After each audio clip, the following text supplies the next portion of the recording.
ഇടതുപക്ഷം കൊണ്ടുവന്നതാണ് കുടുംബശ്രീ. ആലപ്പുഴയിലാണ് അതിന്റെ ജനനം. ഒരു പിടി അരി എടുത്തുകൊണ്ട് 10 സ്ത്രീകൾ അവരുടെ വീട്ടുമുറ്റത്തിരുന്ന് രൂപീകരിച്ച സംരംഭമാണ് സഖാ വി കെ നായനാരുടെ കാലത്ത്. അതാണ് കുടുംബശ്രീ. ഇന്ന് ആ കുടുംബശ്രീ പറയാം, ഞങ്ങൾ കോൺഗ്രസ്, ഞങ്ങൾ BJP, ഞങ്ങൾ മറ്റേ പാർട്ടി, നിങ്ങളെല്ലാം ഇടതുപക്ഷമാണ്. ബേസ്ലെസ് ആയിട്ടുള്ള ഒരു ടോക്കാണ്. കാരണം എന്താണ് കുടുംബശ്രീ എന്ന് പഠിക്കാതെ, ആരാണ് കുടുംബശ്രീ കൊണ്ടുവന്നത് എന്നറിയാതെ, കുടുംബശ്രീയിലൂടെ ലക്ഷ്യം വെക്കുന്നത് എന്താണ് എന്നറിയാതെയുള്ള ഒരു ടോക്കായിട്ട് നമുക്ക് അതിനെ കാണാൻ സാധിക്കും. കാരണം കുടുംബശ്രീ എന്ന് പറയുന്നതും ഈ സ്ത്രീകളെ സ്വയം പര്യാപ്തരാക്കുക എന്നുള്ള ലക്ഷ്യം മുന്നിൽ വെച്ചുകൊണ്ട്, ദാരിദ്ര്യ ലഘൂകരണം നടത്തുക എന്നുള്ള ലക്ഷ്യം വെച്ചുകൊണ്ട് വളരെ വിപുലമായിട്ടുള്ള ഒരു കാഴ്ചപ്പാടോട് കൂടെ അന്നത്തെ പ്രധാനമന്ത്രിയായിരുന്ന ശ്രീ അടൽ ബിഹാരി വാജ്പേയിജി കൊണ്ടുവന്നിട്ടുള്ള പദ്ധതിയാണ്. ഈ കുടുംബശ്രീയിലൂടെ നിരവധി ആളുകൾക്ക് ഇതിനോടകം തന്നെ തൊഴിൽ വന്നു കഴിഞ്ഞു. സ്ത്രീ സുരക്ഷാ പദ്ധതികളിൽ മിക്കതും നടപ്പിലാക്കുന്നത് കുടുംബശ്രീ വഴി തന്നെയാണ്. അതോടൊപ്പം തന്നെ സ്ത്രീകളെ സ്വയം പര്യാപ്തരാക്കുന്നതിന് വേണ്ടി, അവർക്ക് തൊഴിൽ മേഖലയിൽ നൈപുണ്യം നൽകുന്നതിന് വേണ്ടിയും, അവർക്ക് തൊഴിലിടങ്ങൾ വർദ്ധിപ്പിക്കുന്നതിന് വേണ്ടിയിട്ടും, അതുപോലെ തന്നെ ലോൺ കൊടുത്തുകൊണ്ടും അവരുടെ ജീവിത നിലവാരം മെച്ചപ്പെടുത്തുന്നതിന് വേണ്ടിയിട്ടുള്ള പ്രവർത്തനങ്ങളാണ് കാലങ്ങളായിട്ട് കുടുംബശ്രീ ചെയ്തുകൊണ്ടിരിക്കുന്നത്. ആ കുടുംബശ്രീയുടെ സപ്പോർട്ടിംഗ് സിസ്റ്റം കംപ്ലീറ്റ് ആയിട്ടും സെൻട്രൽ ഗവൺമെന്റ് ആയിരിക്കെ ഇന്ന് ഈ സംസ്ഥാനം ഭരിക്കുന്നത് പിണറായി സർക്കാർ ആണെങ്കിൽ, ആ സർക്കാരിന്റെ കൈകളിലൂടെ ഒരു ഫെഡറൽ സംവിധാനമാണെന്ന് നമുക്കുള്ളത്. അപ്പൊ ആ സർക്കാരിന്റെ കൈകളിലൂടെ ഈ പണം സ്ത്രീകളുടെ കൈകളിലേക്ക് എത്തുമ്പോൾ അവർക്ക് ആരാണോ ആ പണം നൽകുന്നത് അവർ നൽകുന്നു എന്നുള്ള ഒരു ധാരണയുടെ പുറത്തായിരിക്കാം സാധാരണ സ്ത്രീകൾ. പക്ഷെ ഒരു MLA ആയിരിക്കുന്ന വ്യക്തി ഇതിനെക്കുറിച്ച് ഒരു ബേസ്ലെസ് അലിഗേഷൻസ് നടത്തുമ്പോൾ നമ്മൾ എന്താണ് അതിന് റെസ്പോണ്ട് ചെയ്തതെന്ന് അറിയുന്നില്ല. കാരണം പദ്ധതിയെക്കുറിച്ച് ഒരു ചെറിയൊരു ഡെഫിനിഷൻ അവർക്ക് അറിയാമായിരുന്നെങ്കിൽ ഇങ്ങനെ ഈ തരത്തിലുള്ള ഒരു പ്രസ്താവന അവരുടെ ഭാഗത്തു നിന്ന് ഉണ്ടാവില്ലായിരുന്നു. നമസ്കാരം, വ്യൂ പോയിന്റ് മീഡിയയിലേക്ക് സ്വാഗതം. കഴിഞ്ഞ തിരഞ്ഞെടുപ്പുകളിൽ വീരോചിതമായിട്ടുള്ള പോരാട്ടം കാഴ്ചവെച്ച നമ്മുടെ വടക്കിൻ്റെ സ്വന്തം ഉണ്ണിയാർച്ചയായിട്ടുള്ള ശ്രീമതി നവ്യ ഹരിദാസ് സാർ ഭാരതീയ മഹിളാ മോർച്ചയുടെ സംസ്ഥാന അധ്യക്ഷയാണ്. അവരുടെ വിശേഷങ്ങൾ പങ്കുവെക്കുകയാണ് നമ്മോടൊപ്പം. ചേച്ചി നമസ്കാരം. വലിയൊരു പോരാട്ടത്തിന് ഒരുങ്ങുകയാണ് ഈ സമയത്ത്. കേരളമെമ്പാടും ഒരു ഇലക്ഷൻ നേരിടുകയാണ്. എന്താണ് മഹിളാ മോർച്ചയ്ക്ക് ചെയ്യാനുള്ള റോൾ ഇതിൽ? ഇന്ന് നമ്മൾ നോക്കി കാണുമ്പോൾ കേന്ദ്ര പദ്ധതികളെല്ലാം തന്നെ നോക്കുമ്പോഴും സ്ത്രീകൾക്ക് പ്രാധാന്യം കൊടുത്തുകൊണ്ടുള്ള ഒരു രീതിയിലേക്ക് നമ്മുടെ ഭാരതം കുതിച്ചുയർന്നുകൊണ്ടിരിക്കുകയാണ്. എല്ലാ മേഖലകളിലും സ്ത്രീകൾ അവരുടെ ശക്തി തെളിയിക്കാനുള്ള ഒരു സാഹചര്യം ഇന്ന് ഉളവായിക്കൊണ്ടിരിക്കുന്നു. കാരണം അതിന് സപ്പോർട്ടീവായിട്ടുള്ള പല കാര്യങ്ങളും ഇപ്പം നമുക്ക് ഈ അടുത്ത് പ്രഖ്യാപിച്ചിട്ടുള്ള കേന്ദ്ര ബജറ്റ് അടക്കം നോക്കുമ്പോൾ സ്ത്രീകൾക്ക് മുൻഗണന കൊടുത്തുകൊണ്ടുള്ള പല കാര്യങ്ങളും ഇന്ന് കേന്ദ്ര സർക്കാരിന്റെ നേതൃത്വത്തിൽ ആവിഷ്കരിച്ച് നടപ്പിലാക്കുമ്പോൾ തീർച്ചയായിട്ടും ഭാരതീയ ജനതാ പാർട്ടിയിലൂടെ ഈ ഒരു സ്ത്രീ സുരക്ഷ ഉറപ്പുവരുത്തും എന്നുള്ള കാര്യം, സ്ത്രീ ശാക്തീകരണവും ഉറപ്പുവരുത്തും എന്നുള്ള കാര്യത്തിൽ നമുക്ക് സംശയമില്ല. അതുകൊണ്ട് തന്നെ ഈ തെരഞ്ഞെടുപ്പിൽ സ്ത്രീകളുടെ അകൈതവുമായിട്ടുള്ള പിന്തുണ ഭാരതീയ ജനതാ പാർട്ടിക്ക് ഉണ്ടാകും എന്നുള്ളതാണ് ഞങ്ങളുടെ വിശ്വാസം. ഈ പൂർവ്വകാലങ്ങളിൽ കുറച്ചു കാലം മുമ്പ് വരെ ഭാരതീയ ജനതാ പാർട്ടിയിൽ BJP-യിൽ സ്ത്രീകൾക്ക് പഞ്ഞുണ്ടായിരുന്നു. സ്ത്രീകൾ അധികം ലഭിച്ചിരുന്നില്ല പ്രവർത്തനങ്ങൾക്ക്. ഈയിടെയായിട്ട് വല്ലാത്ത പുരുഷന്മാരെ മറികടക്കുന്ന രീതിയിൽ സ്ത്രീകളുടെ പ്രവർത്തനം ധാരാളിത്തം കാണുന്നുണ്ട്. സ്ത്രീകൾക്ക് അതിനനുസരിച്ച് തെരഞ്ഞെടുപ്പിൽ പ്രാതിനിധ്യം പാർട്ടി കൊടുക്കാൻ തയ്യാറാവുമോ? മുൻപ് ഉണ്ടായിരുന്നില്ല എന്ന് പറയുമ്പോൾ നമ്മൾ ശ്രീമതി സുഷമ സ്വരാജ് അവരെ പോലെയുള്ള വളരെ കരുത്തുറ്റ സ്ത്രീകൾ ഭാരതീയ ജനതാ പാർട്ടിയിൽ ഉണ്ടായിരുന്നു. കേരളത്തിലെ കാര്യമാണ് വിശേഷിച്ച് പറഞ്ഞത്. ഈ പൊതുപ്രവർത്തന ഒരു സമരത്തിനോ മറ്റ് രാഷ്ട്രീയ പ്രവർത്തനങ്ങൾക്കോ പൊതുവെ ഇങ്ങനെ സംഘ കുടുംബങ്ങളിൽ നിന്നോ ഇത്തരം കുടുംബങ്ങളിൽ നിന്ന് ഇറങ്ങാറില്ല. ഇപ്പൊ ധാരാളം ഉണ്ട്.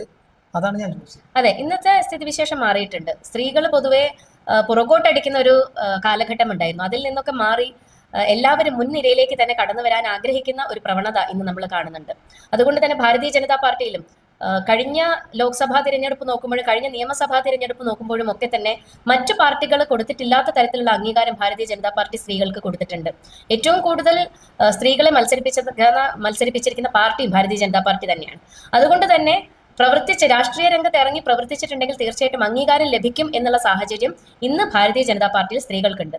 അതോടൊപ്പം എടുത്തു പറയാനുള്ളത് ജില്ലാ പ്രസിഡന്റ് എന്ന് പറയുന്ന സ്ഥാനമൊക്കെ മറ്റേതൊരു പാർട്ടികൾ എടുത്തു നോക്കുമ്പോഴും സ്ത്രീകൾക്ക് അന്യം നിന്നിരുന്ന കാലമായിരുന്നു മുൻപുണ്ടായിരുന്നത്. പക്ഷേ ഇന്ന് പല ജില്ലകളിലും, ഇപ്പോൾ തൃശ്ശൂർ ജില്ലയിൽ, കാസർഗോഡ് ജില്ലയിൽ, മലപ്പുറം ജില്ലയിൽ, കൊല്ലം ജില്ലയിൽ തുടങ്ങി പല ജില്ലകളിലും ജില്ലാ പ്രസിഡന്റുമാർ സ്ത്രീകളാണ്. ജില്ലാ പ്രസിഡന്റ്, നിരവധി മണ്ഡലം പ്രസിഡന്റുമാരും ബൂത്ത് പ്രസിഡന്റുമാരും ഏരിയ പ്രസിഡന്റുമാരും ജനറൽ സെക്രട്ടറിമാരും ഒക്കെ ആയിട്ട് സ്ത്രീകളുടെ വലിയ നിര ലീഡർഷിപ്പിലേക്ക് ഇന്ന് വന്നു കഴിഞ്ഞു. അപ്പൊ പ്രവർത്തിക്കുന്ന ആളുകൾക്ക് സ്പേസ് കൊടുക്കുന്നുണ്ട് എന്ന് കാണുമ്പോൾ തീർച്ചയായിട്ടും ആ രാഷ്ട്രീയ മേഖലയിൽ പ്രവർത്തിക്കാൻ സ്ത്രീകളും ആഗ്രഹിക്കും. അതുകൊണ്ട് തന്നെയാണ് BJP-യിലേക്ക് ഇന്ന് സ്ത്രീകൾ കടന്നു കയറി വരുന്നത്.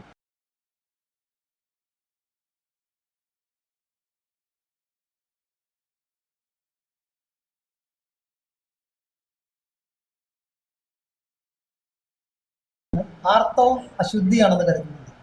ഒരിക്കലുമില്ല, അതൊരു പ്രക്രിയയാണ്. ആ പ്രക്രിയ എന്ന് പറയുന്ന സമയത്ത് നമ്മുടെ നൈഷ്ഠിക ബ്രഹ്മചര്യത്തില് ആ പ്രക്രിയയിൽ നടക്കുന്ന ആ കാലഘട്ടത്തിലുള്ള സ്ത്രീകൾ അവിടെ സന്ദർശിക്കുന്നതിനുള്ള ഒരു വിയോജിപ്പാണ് അന്ന് നമ്മുടെ ഡയറ്റി രേഖപ്പെടുത്തിയിട്ടുള്ളത്. ആ ഒരു ഡയറ്റിയുടെ റൂൾസ് ആണ്. ഓരോ സ്ഥലത്തും അവർ സെറ്റ് ചെയ്യുന്ന കുറച്ച് റൂൾസ് ഉണ്ട്. എന്റെ വീട്ടിലേക്ക് ആരൊക്കെ കടന്നു വരണമെന്നും ആരെ അകറ്റി നിർത്തണമെന്ന് തീരുമാനിക്കാനുള്ള വിൽ പവർ എനിക്കുണ്ട്. അതുപോലെ തന്നെ ആ ഒരു തരത്തിൽ നോക്കുന്ന സമയത്ത് ഇതാണ് റൂൾ എന്നുണ്ടെങ്കിൽ തീർച്ചയായിട്ടും ആ റൂൾ പാലിക്കാൻ നമ്മൾ എല്ലാവരും ബാധ്യസ്ഥരാണ്. ഞാൻ ബുദ്ധിമുട്ടിക്കുകയാണെന്ന് കരുതുന്നത്, അഹം ബ്രഹ്മാസ്മി എന്നാണ് നമ്മുടെ സംസ്കാരവും നമ്മുടെ പൂർവികന്മാരും നമ്മളോട് പഠിപ്പിച്ചു. ഞാൻ ബ്രഹ്മമാകുന്നു, അല്ലെങ്കിൽ ഭഗവാൻ പറയുന്ന തത്വമസി, അത് നീയാവുന്നു. അപ്പോൾ ഈ ഒരു ചെറിയ ശാരീരിക പ്രക്രിയയിലുള്ള ആ ഒരു ചെറിയ വ്യതിയാനത്തിന് സ്ത്രീകളെ അല്ലെങ്കിൽ യുവതികളെ അവിടെ മാറ്റി നിർത്തുന്ന ഒരു അനീതി ഉണ്ടോ? അവിടെ അനീതി എന്ന് പറയുന്ന സമയത്ത് പല ക്ഷേത്രങ്ങളിൽ നമുക്കറിയാം ദേവി പ്രതിഷ്ഠകളാണെങ്കിൽ ഈ ആർത്തവ സമയം എന്ന് പറഞ്ഞൊരു സമയം മാറ്റി നിർത്തിക്കൊണ്ട് ആ പ്രതിഷ്ഠകൾക്ക് വരെ ഇത് പാലിച്ചു പോരുന്ന ഒരു രീതിയാണ് ഇന്ന് നമ്മൾ കണ്ടിട്ടുള്ളത്. ആർത്തവം എന്ന് പറയുന്ന അശുദ്ധിയായിട്ട് നമ്മൾ ഭാരതീയ സംസ്കാരത്തിൽ കണ്ടിട്ടില്ല. ഈ ആർത്തവ സമയത്ത് പെൺകുട്ടികൾ ആദ്യമായിട്ട് അവര് വയസ്സറിയിക്കുന്ന സമയത്ത് വലിയ പൂജകൾ നടത്തിക്കൊണ്ട് അവര് ദേവിയായിട്ട് ആരാധിച്ചു കൊണ്ട് പോരുന്ന ഒരു രാജ്യമാണ് ഭാരതം. ഒരു മഹാസംസ്കാരത്തിൽ ഊന്നിക്കൊണ്ട് പൈതൃകത്തിൽ ഊന്നിക്കൊണ്ട് പോരുന്ന ഒരു രാഷ്ട്രം, അതാണ് ഭാരതം. ഇവിടെയുള്ള സംസ്കാരത്തിന് അനുയോജ്യമായിട്ടുള്ള രീതിയിലേക്ക് നമ്മളും പാകപ്പെടുത്തി എടുക്കുക എന്നുള്ളതല്ലേ നമ്മൾ ചെയ്യേണ്ടത്. ശബരിമല എന്ന് പറയുന്ന ഒരു പബ്ലിക് പ്ലേസ് അല്ല, അതൊരു ക്ഷേത്രമാണ്, ഒരു ഡയറ്റിയുടെ ഹോം. അതാണ് ക്ഷേത്രം എന്ന് പറയുന്നത്. അവിടെയുള്ള പ്രതിഷ്ഠ എന്താണോ ആ പ്രതിഷ്ഠയുടെ ചില നിയമങ്ങളുണ്ട്. ആ നിയമങ്ങൾ പാലിച്ചുകൊണ്ടാണ് ആ ക്ഷേത്രത്തിലേക്ക് പോകേണ്ടത്. ഇവിടെ സ്ത്രീ സമത്വം എന്നുള്ള വാക്കാണ് പല ആക്ടിവിസ്റ്റുകളും ഉപയോഗിക്കുന്നത്. ആ സമത്വം നമുക്ക് എല്ലാ പബ്ലിക് പ്ലേസസിലും മെയിൻറ്റെയിൻ ചെയ്യാൻ പറ്റും. പക്ഷെ ക്ഷേത്രം എന്ന് പറയുമ്പോൾ വിശ്വാസികളുടെ ഇടമാണ്. അവിടെ വിശ്വാസത്തിനും നമ്മുടെ ആചാരങ്ങൾക്കും അനുഷ്ഠാനങ്ങൾക്കുമാണ് സ്ഥാനം. ഈ ആചാരത്തിലും അനുഷ്ഠാനത്തിലും വിശ്വാസത്തിലും ഊന്നി നിൽക്കുന്ന ഒരു സ്ത്രീയും ശബരിമലയിൽ 10നും 50നും വയസ്സിനിടയിൽ പോകണം എന്ന് ആഗ്രഹിക്കുന്നില്ല. ഞാൻ ശബരിമലയിൽ പോയിട്ടുണ്ട് 10 വയസ്സിന് മുൻപാണ്. അത് അവിടെ കൊണ്ടുപോയതും എൻ്റെ അച്ഛനും അമ്മയും ആണ്. ആ സമയത്ത് ഇതിനെക്കുറിച്ച് വലിയൊരു നോളജ് ഇല്ലാതെയാണല്ലോ പോകുന്നത്. പക്ഷേ 10 വയസ്സാകുന്നതിന് മുൻപ് ശബരിമല തൊഴിയിക്കണം എന്നുള്ള എൻ്റെ പാരൻസിന്റെ വിഷു കൊണ്ടാണ് ഞാൻ അന്ന് പോയിട്ടുള്ളത്. ഇനി 50 വയസ്സ് കഴിഞ്ഞാലേ പോകാൻ സാധിക്കൂ എന്നുള്ള ബോധ്യം എനിക്കുണ്ട്.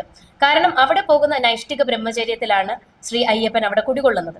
അപ്പോൾ അതിന് വേണ്ട രീതികൾ എന്താണോ, ആചാരങ്ങൾ എന്താണ്, അത് പാലിക്കാൻ ഒരു യഥാർത്ഥ വിശ്വാസി എന്നും തയ്യാറായിരിക്കും.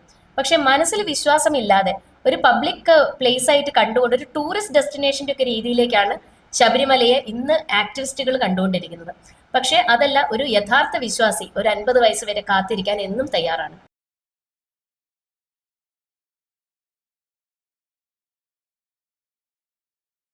ഞങ്ങളുടെ ഒരു 3 ദിവസത്തെ ഡൽഹി പ്രവാസം ഉണ്ടായിരുന്നു. പ്രധാനമന്ത്രിയുടെ പ്രത്യേക ക്ഷണം സ്വീകരിച്ചുകൊണ്ട് ഇവിടെ നിന്നും 100-110ഓളം ജനപ്രതിനിധികൾ ഡൽഹിയിലേക്കും തുടർന്ന് ഡൽഹിയിൽ നിന്ന് പല സംസ്ഥാനങ്ങളിലേക്ക്, BJP ഭരിക്കുന്ന പല സംസ്ഥാനങ്ങളിലേക്കും അവിടുത്തെ വികസന പ്രവർത്തനങ്ങൾ കണ്ടുപഠിക്കാനും അത് ഇവിടെ പ്രാവർത്തികമാക്കാനുമുള്ള ഒരു യാത്രയുടെ ഭാഗമായിട്ട് ഞങ്ങൾക്ക് പോകാൻ സാധിച്ചു.